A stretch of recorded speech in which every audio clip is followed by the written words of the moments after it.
Hola, bienvenidos a mi canal Inversor Astur. Yo soy Oscar Yang y en este vídeo vamos a hacer un análisis de la empresa LyondellBasell. Es una empresa química con un comportamiento bastante marcado cíclico y ahora mismo está cerca de mínimos anuales y nos está dando alguna oportunidad para poder ampliar o incluso entrar si es que no la tenemos y nos resulta interesante esta empresa para tener en nuestras carteras. Pero antes de todo, el disclaimer habitual. Cualquier contenido de este vídeo no supone una recomendación de compra, venta o mantener. Todo el material ofrecido tiene un carácter informativo y divulgativo. Cada uno tiene que ser responsable de sus propias decisiones, ya que la inversión tiene sus riesgos.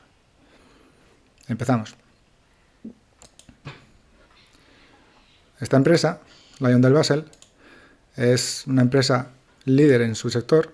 Se dedica a la elaboración de productos como los polímeros, muy utilizados en el día a día, aunque pensemos que no, porque los tenemos en los plásticos de los vehículos, en los diferentes, tanto interior como exterior. Luego también en el embalaje de productos también lo estamos utilizando. En la agricultura también se utiliza en diferentes, como si fueran o bien para ingredientes, para aditivos o bien para potenciar el cultivo de las diferentes plantas. Luego, a nivel también de ocio, como deportes y ocio, también se utiliza en instrumentos deportivos, como son las tablas o cosas que requieren plásticos especiales.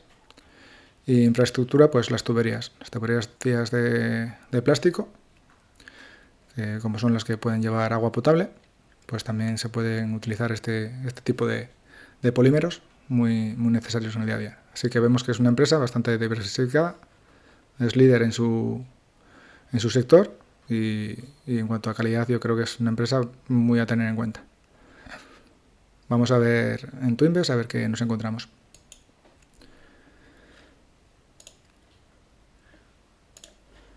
Aquí en Twinbest vamos al perfil y lo que vemos es una empresa del mercado americano, aunque su sede no la tiene en América, por eso la retención de origen no va a ser del 15%, va a ser 0, y eso también es una ventaja porque nos llegaría más dividendo y no tendríamos que andar realizando la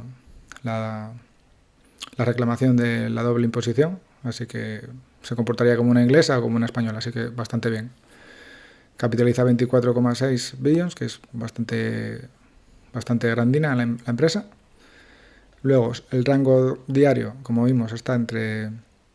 el anual es del 72 y 107, ahora está en 75, así que se puede decir que está en mínimos anuales o cerca de ellos y es bastante interesante. Dividendo actual está dando un 7% de rentabilidad con los precios actuales, así que muy interesante. Vamos a ver los datos financieros como siempre. Y aquí nos encontramos que vamos a comparar la deuda neta con el EBITDA y las ventas, a ver cómo se van comportando a lo largo de los años. Como veis, la deuda, que es la parte más la primera barra, empezó teniendo 4,42 y actualmente tiene 9,78. Así que bueno, la deuda ha ido incrementándose, pero comparándola con el EBITDA, pues no es algo preocupante porque siempre la tiene más o menos por debajo de 2 veces. Quitando en el 2020 por el COVID, pues el resto de años más o menos la tenía bastante controlada. Luego las ventas. Aquí podemos ver la ciclicidad de la empresa, donde podemos ver que en el 2014, por ejemplo, estaba en ciclo alto de ventas, luego ya fue reduciendo, vuelve a subir en 2018 y luego vuelve otra vez a retroceder sus ventas. En el 21 vuelven a subir y ahora parece que nos están queriendo reducir las ventas. Eso tendríamos que echar un vistazo más a los cuatrimestres, o a los trimestres mejor dicho, para verlo mejor. A ver si nos lo carga. Si nos fijamos en los últimos trimestres, vemos que vamos a ver las ventas, vamos a quitar la deuda y esto. vemos como las ventas han ido reduciéndose. Sí que es verdad que ahora parece que se ha encontrado como una llanura o una especie de... son ventas ya más estables y podemos intuir que ya está en el ciclo bajo y que ahora en principio, en cuanto se recupere el ciclo, pues tendrían que volver a empezar a aumentar esas ventas y lógicamente la cotización volvería a recuperar. Así que muy interesante. Vamos otra vez a anuales, vamos a comparar el CAPEX, a ver cómo se está comportando este CAPEX a medida de los años y vemos que, bueno, más o menos, quitando algún año puntual, como el 2019, es un CAPEX controlado. Incluso el último año ha tenido menos que... Así que gastos de inflación parece que no les está creando muchos problemas. Luego, vamos a ver adquisiciones. Solo tuvieron una aquí importante en el 2018, de 1,78 billones. Recompra de acciones, es una empresa que suele recomprar. Sí que es verdad que recompró bastante en el 2019. Eso imagino que sería con la bajada del COVID. Aprovecharían ahí para hacer recompras. Los dividendos que paga. Aquí no os asustéis porque esta barra es porque realizó un pago de dividendo extraordinario. No es que haya reducido el pago ni nada de eso. Así que es una empresa que incluso años buenos pues realiza un pago extraordinario de dividendo, que eso está muy bien también. Luego, el free cash flow, vemos que cubre bastante bien todos estos gastos. Así que, bueno, quitando este año que tuvo esta adquisición, esta recompra importante, pero bueno, igual cogería un poco de deuda, pero aprovechó el momento lo vio bastante interesante que la cotización estaba baja y cogió un poco de deuda para hacer recompras, pues bueno, tampoco lo veo del todo mal. Siendo algo así, gestionando así digamos la empresa, pues no me parece mala gestión, aprovechando el momento. Peor sería que lo hicieran en sus ciclos altos, lógicamente. ¿Qué más podemos ver? Vamos a ver los números de acciones, cómo se ha aportado el número de acciones a lo largo de los años. Y aquí vemos que van reduciéndose a un ritmo bastante interesante. Sí que es verdad que, sobre todo con esas fuertes recompras que hizo en el 2019, ayudó, pero ya veis que anualizado sale un 5% de reducción de acciones, así que está muy bien, porque eso al final va a repercutir en los accionistas a mismo beneficio, menos acciones, pues va, lógicamente, el beneficio por acción debería de ir repartiéndose a más. Así que muy bien. Luego vamos a comparar el BPA con el dividendo, a ver si lo cubre o no lo cubre, qué es lo que pasa. Aquí vemos que el BPA siempre ha estado por encima del dividendo, así que por BPA lo cubre, quitando en el 2020 que más o menos tuvieron ahí parejos, pero es un año de COVID y lógicamente ahí redujo mucho los beneficios. Vamos a compararlo ahora también con el free cash flow. Quitamos la barra del BPA y ponemos la del free cash flow. Y ocurre más o menos similar, igual con un poquito más de margen, porque es una empresa que genera bastante caja y le da bastante para seguir pagando el dividendo sin problemas, incluso en sus ciclos bajos. Así que muy bien. En cuanto a eso, el dividendo es totalmente seguro y es una empresa cíclica y hay que aprovechar los ciclos para ampliar o entrar en ella. Así que vamos a ver qué opina Twinvest respecto al calidad, para ver los márgenes y demás. Calidad le da un 78, que está bien, está es un valor, no es por encima de 80, que sería ya lo óptimo, pero bueno, es un valor interesante, está bien. Deuda neta por debajo de dos veces, como vimos antes, así que bien. El ROE 30, el ROIC 14, así que son valores altos de rentabilidad. Margen neto un 7,7. Sí que es verdad que bueno, no tiene unos márgenes muy altos este sector igual, pero bueno, digamos que es un problema del sector, no de la propia empresa. Ya veis que el sector es un 2,9. Y aquí vemos el histórico. Vamos a ver cómo se comporta el margen bruto. Y vemos que más o menos los márgenes ha tenido años atrás con mejores márgenes y ha ido reduciendo. Y en el 20 los volvió a recuperar y ahora los está perdiendo de nuevo. Digamos que eso es un poco el ciclo de lo que le hace reducción de márgenes y sufrir un poco.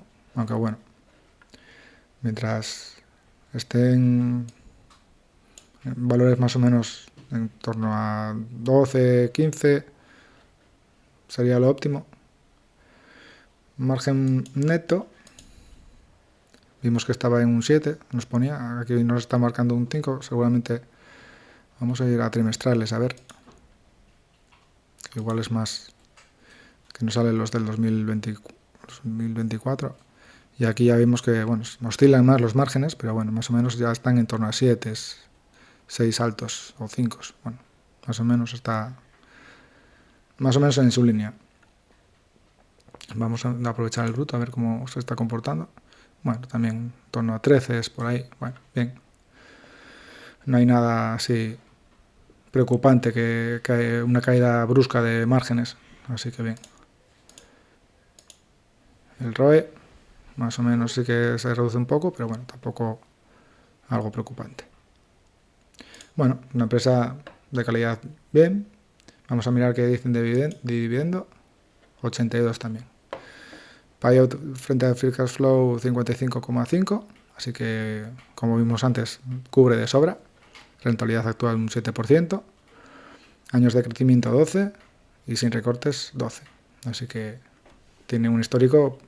No es que tenga más de 20 años, que sería lo ideal, pero bueno, está bastante bien porque son ya años, incluso con crisis como la del COVID, donde ya le ha puesto a prueba y ha seguido manteniendo el dividendo, incluso aumentándolo. Así que bastante bien. Crecimiento de los últimos 5 años, un 4,8. No es un crecimiento muy elevado, pero yo me oriento sobre todo por relaciono la rentabilidad actual, que es un 7, con su crecimiento. Si entre ambos datos obtengo un 10, digamos que ya es veo interesante la ampliar o incluirla en cartera, porque ya me está más o menos, puedo intuir que la rentabilidad anualizada puede llegar a ser de un 10%, porque más o menos el crecimiento de los dividendos va a ir muy acorde al crecimiento de la propia empresa y es muy probable que su cotización. Así que el total return, digamos, sería más o menos en torno a esos 10% o un poquito más. En este caso ya serían casi del 11 o 12. Así que pasaría la prueba que os dije de entre los dos valores sumar un 10. Así que bien. Luego, valoración PER, bueno, lo vimos antes al principio. Estaba en PER 11,5. El histórico está en 10,5, así que bueno, un poquito por encima, pero tampoco seguramente, a ver, son empresas cíclicas, el PER en estas cíclicas no es tan relevante porque a nada que les cambie un poco el ciclo, el PER fluctúa bastante. Entonces hay que fijarse más en estas empresas por el tema de su cotización, ver un poco soportes históricos y ahí más o menos se puede uno hacer mejor idea. Vamos a ver en mi radar cómo la tenemos. En mi radar la tenemos, a ver, vamos a poner pantalla completa mejor. Aquí el ticker LYB, sector o subsector químico, materias primas o industrial. Cotiza por debajo de la media móvil con un casi 20%.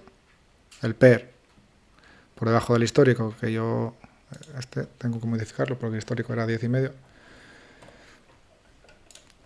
Así que está dando señal mala del PER, pero recordamos que lo del PER en las cíclicas no es tan relevante porque fluctúa bastante respecto al ciclo. El payout respecto al BPA está un poco, digamos, por encima del 80%, que no es muy bueno eso, pero respecto al free cash flow está bastante bien porque está con 51,24, perdón. Así que bastante bien. Deuda neta por debajo de 2 veces y el yield que te entrega actualmente es un 7,08, que con el crecimiento estimado de los últimos 3 años, que es un 5,6, en los 5 últimos años un 4,3 y en los 10 un 9,5. Si tomamos el valor de 4,3 de los 5 últimos años, dentro de 5 años nos estaría entregando un 8,74% de rentabilidad de YOC respecto al precio de compra, así que bastante interesante. Vamos a ver TradingView, a ver los soportes que os comenté antes y el ciclo. Aquí vemos que está cerca de mínimos anuales, mínimo lo marcó en 71, 72 por ahí, y ahora está en 75 o 74, así que muy cerca de esos mínimos anuales. Si vamos hacia atrás, coincide, en 19 de septiembre del 22 tocó estos mínimos, así que vemos aquí un soporte importante. Y si nos vamos más atrás, aquí en torno a la post-COVID, de la recuperación del COVID, aquí tenía una especie de soporte donde lo pisó varias veces, un poquito más abajo, pero realmente estaba recuperándose el COVID, en torno a 68, por ahí. Aquí si nos vamos más atrás, volvemos a encontrar aquí un soporte más bajo de 70, aquí un poquito más arriba, por donde límites de ahora, así que por eso yo creo que está bastante interesante por histórico. Ya veis que es una cíclica de libro, sube bastante, luego vuelve a bajar a los soportes actuales, vuelve a subir, rebota un poco, vuelve a bajar, sube. Aquí es el COVID, que esto lógicamente no es representativo para la hora de valorar soportes, pero luego aquí sí, aquí vuelve a repetir otra vez esos soportes. Y ahora creo que estamos clarísimamente en uno de los soportes. Así que la veo muy interesante. Este es el vídeo de análisis que he hecho de la empresa química LyondellBasell. Espero que os haya gustado. Si es así, darle al like y suscribiros. Y en próximos vídeos, pues ya sean de análisis o ejercicios como los que hice con Coca-Cola, Verizon, Repsol o el interés compuesto, los iré subiendo. Espero que sean de utilidad y que os pueda ayudar para seguir cogiendo conceptos y confianza para poder elaborar vuestras propias carteras de dividendos, y nos vemos en los siguientes vídeos. Un saludo.